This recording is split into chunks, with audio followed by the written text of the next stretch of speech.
नमस्कार मित्रों, मैं आपका वही पुराना मित्र प्रोफेसर राधेश्याम सिंह आज फिर से एक पुराने मुद्दे पर, जिसके बारे में मैंने एक वीडियो डाला था, जो काकरोच आंदोलन था।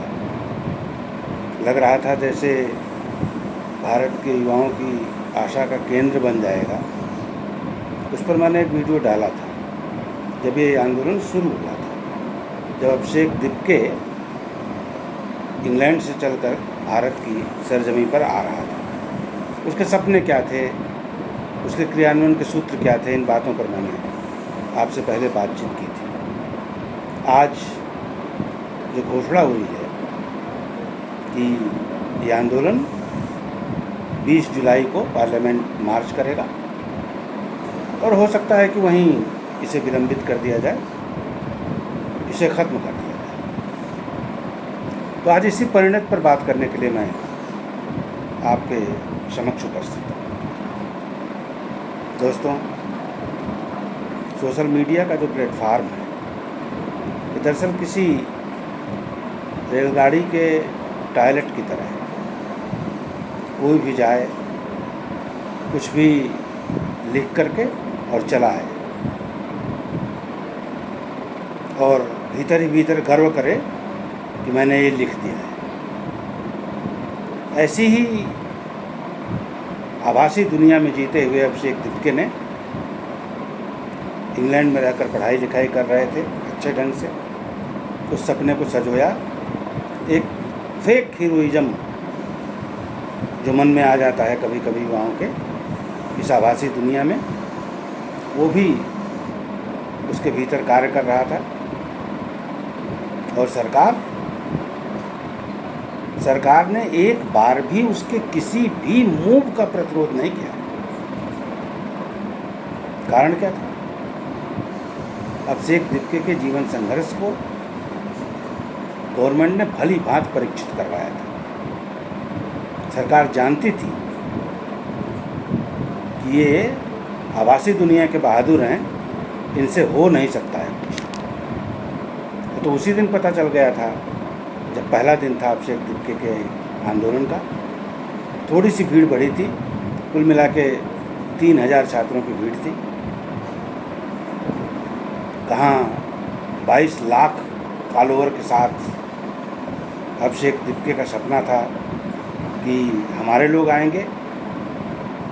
यही नहीं, जो विपक्षी पार्टियां होंगी अपने अपने यूथ विंग को हमारे साथ कर देंगी, और मैं एक ऐसा आंदोलन खड़ा कर दूंगा जो कि भारत की सारी बनी बनाई व्यवस्था को आमूलचूल परिवर्तित कर देगा। ऐसा होना भी नहीं था, ऐसा हुआ भी नहीं। पहले ही दिन जो क्रांति के बीज व्योम में बोए गए थे, न उसे खाद मिला, न पानी मिली। और जिन लोगों ने क्रांति के बीज बोए थे, उनके व्यक्तित्व का जो सृजन हुआ था, वो फ्लैट्स के एसी रूम में हुआ था। मित्रों, क्रांति ऐसे घटित नहीं होती। क्रांति को घटित करने के लिए उस क्रांति की ज्वाला में अपने व्यक्तित्व को तपाना पड़ता है। क्रांति यदि महात्मा गांधी ने किया तो उन्हें भी 2 कदम आगे और 1 कदम पीछे का सहारा लेना पड़ गया था। जबकि सोहनलाल द्विवेदी जैसे लोगों ने लिखा था कि चल पड़े जिधर दो डगमग में चल पड़े कोट पगूसी हो। एक ऐसा नायक जिसे कहा जाता है कि तुलसीदास के बाद वो सबसे बड़ा नायक था। उसके असहयोग आंदोलन में क्रांति से वापस पैर खींचने के बाद भारतीय स्वराज पार्टी जैसी पार्टियां बन गई थी। बड़े बड़े लोग छोड़ दिए थे कांग्रेस को। तो आंदोलन में सहभागी होता है और जब उसे पीछे हटना पड़ता है तो उसके स्वाभिमान पर चोट पहुंचती है। ऐसी ही चोट न जाने कितने इस काकरोच आंदोलन के युवाओं को पड़ी हो। पहले ही दिन कुछ लड़के कहते हुए पाए गए कि हम जिस उद्देश्य के साथ आए थे, यहाँ पर दूसरे किस्म के नारे लग रहे हैं। हमारा तो उद्देश्य ही सार्थक प्रतीत होता हुआ नहीं लग रहा है। हम जिसके लिए आए हैं वो चीज़ ही घटित नहीं हो रही है। पहले दिन से ही ये जो आंदोलन था वो अपनी दिशा भटक गया था। अब सिख दीप के नेतृत्व के कोई गुण भी नहीं है, भाषण क्षमता उनके भीतर नहीं है। भाषण देने के लिए उन्हें प्रायोजन करना पड़ता है, लोगों को बुलाना पड़ता है, बाहर से लोग आते हैं और कुछ कुछ विषयों पर बोल के चले जाते हैं। ये सुबह हवाई चप्पल पहनकर केवल पुलिस व्यवस्था से थोड़ी किसी अव्यवस्था और व्यवस्था को लेकर के लड़ने झगड़ने और अपना हीरोइज्म दिखाने में लगे रहते हैं। इस तरह से क्रांतियाँ घटित नहीं होती। पहले ही दिन जब थोड़ा दिवाकर की किरणें तप्त हुई, पसीना आ गया, चक्कर आने लगा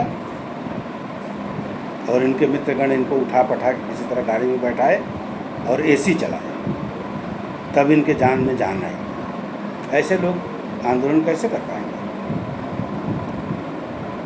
मित्रों, सोनम वांगचुक आज उस स्टेज पर जो काकरोच आंदोलन का स्टेज है, आज उनके अनशन का 15वां दिन है। सोनम वांगचुक उस प्रजाति के नहीं है जिस प्रजाति के अभिषेक दीपके हैं या उनके साथी हैं। सोनम वांगचुक ने संघर्ष किया है, सोनम वांगचुक ने पढ़ा है, लिखा है और दुनिया देखी है। अब पता नहीं कैसे सोनम वांगचुक को लग गया कि ये प्लेटफार्म मेरे लिए सही है। शायद उनके मन में भी एक द्वेषपूर्ण स्पर्धा थी। जिस तरह से उन्हें उनके अपने निवास स्थान के स्थलों पर थोड़ा बहुत तंग किया गया था, तो उसको ले करके वो सरकार से खिन्न थे और वो अपना एजेंडा लेके चले आए। तो हजार एजेंडे दिखाई पड़ने लगे उस क्रांतिकारी आंदोलन के स्टेज पर। कहीं समाजवादियों का एजेंडा है, कहीं वामपंथियों का एजेंडा है और कहीं ऐसे यूथ हैं जिनका अपना कोई एजेंडा नहीं है, वो समय बिताने के लिए वहाँ पर उपस्थित है। मित्रों, इस पूरे आंदोलन में जो भीड़ दिखाई पड़ी, जो जनता का सहयोग मिला, कभी 500 और कभी 1000 से ज़्यादा छात्र और ज़्यादा युवा कभी दाखिल नहीं हुआ, और जो युवा दाखिल हुए उनसे जब पत्रकारों की भीड़ वहाँ पर हज़ारों की लगी रहती है। वो टीआरपी पाने के लिए तंग है, हज़ारों की भीड़ है, लगभग 2000 की संख्या में वहाँ पर पुलिस रहती है, तो 2500-3000 हज़ार तो ये लोग हो जाते हैं, मीडिया के लोग और पुलिस के लोग। उसमें 500-1000 लोग यूथ पहुँच जाते हैं जिनका अपना कोई एजेंडा नहीं है। ऐसे में जो क्रांतियाँ घटित होनी चाहिए, जिस तरह के आंदोलन को बल मिलना चाहिए था, जन सहयोग मिलना चाहिए था, जन समर्थन मिलना चाहिए था, वो बिल्कुल नहीं मिला। और आज जो घोषणा हुई है कि 20 जुलाई को हम पार्लियामेंट जाएंगे और नितिन गडकरी के इस्तीफे की मांग, और मांग अब देख लिया सोनम वांगचुक की भी हालत ख़राब हो रही है। उनके लिए टॉयलेट की मांग की अभिषेक दीपके ने कि एक गतिमान टॉयलेट उनके लिए होना चाहिए। अरे भाई, सरकार आपके लिए टॉयलेट की व्यवस्था थोड़ी करने जा रही है। आप उसके खिलाफ धरने पर, आंदोलन पर बैठे हुए हो, तो आपके लिए वो टॉयलेट की व्यवस्था करेगी? कैसे कैसे एजेंडे के साथ तुम आ गए इस व्यवस्था के परिवर्तन के लिए? न तो क्रांति के बारे में पढ़ा, न क्रांति के बारे में समझा, और अचानक फेक हीरोइज्म को लेकर के आप जिस तरह से आए वो बिल्कुल गलत था। इस आंदोलन को निष्फल होना ही था। इस आंदोलन को निष्फल करके आपने भारतीय युवाओं में क्रांति के प्रति एक नया विश्वास का भाव भरा है, और जिसके अपराधी आप होंगे। भारत का युवा इसके लिए इतिहास जब लिखा जाएगा तो कभी आपको माफ़ नहीं करेगा। और भारतीय युवाओं को भी ये समझना चाहिए कि आभास और यथार्थ में कितना अंतर होता है। आभास यथार्थ नहीं है। यथार्थ के तवे की आंच बर्दाश्त करना आभास का खेल नहीं है।